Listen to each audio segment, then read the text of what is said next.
Just think about എന്ന ഈ ചാനലിലേക്ക് ഏവർക്കും സ്വാഗതം.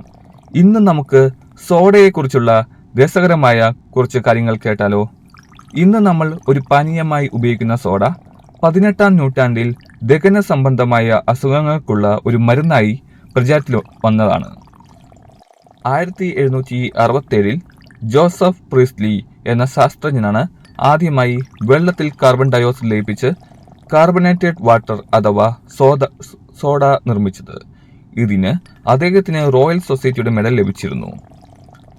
സോഡ കുപ്പി തുറക്കുമ്പോൾ ഉണ്ടാകുന്ന ഫിസ് ശബ്ദം അതിൽ ഉയർന്ന മർദ്ദത്തിൽ അടങ്ങി വച്ചിരിക്കുന്ന കാർബൺ ഡയോക്സൈഡ് വാതകം പുറത്തേക്ക് വരുന്നതുകൊണ്ടാണ്. വർഷം തോറും ലോകമെമ്പാടും ഏകദേശം 20,000 കോടിയിലധികം സോഡ ക്യാനുകൾ നിർമ്മിക്കപ്പെടുന്നുണ്ടെന്നാണ് കണക്കാക്കുന്നത്. ഈ ക്യാനുകളെല്ലാം അലുമിനിയം കൊണ്ടാണ് നിർമ്മിച്ചിരിക്കുന്നത്. ഇത് എളുപ്പത്തിൽ റീസൈക്കിൾ ചെയ്യാൻ സാധിക്കും. ബഹിരാകാശത്ത് ഗുരുത്വാകർഷണമില്ലാത്തതിനാൽ സോഡ കുടിക്കുന്നത് ബുദ്ധിമുട്ടാണ്. അവിടെ ദ്രാവകവും വാതകവും വേർതിരികയില്ല.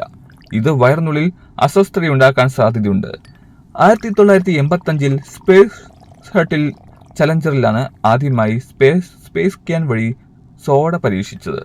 ഭക്ഷണം പാകം ചെയ്യാനും ഇറച്ചി വേവിക്കാനും കേക്കുകൾ മൃദുവാക്കാനും പല രാജ്യങ്ങളിലും സോഡ ഉപയോഗിക്കാറുണ്ട്. ഇത്തരം രസകരമായ കാര്യങ്ങൾ കേൾക്കാൻ ഈ ചാനൽ സബ്സ്ക്രൈബ് ചെയ്യൂ.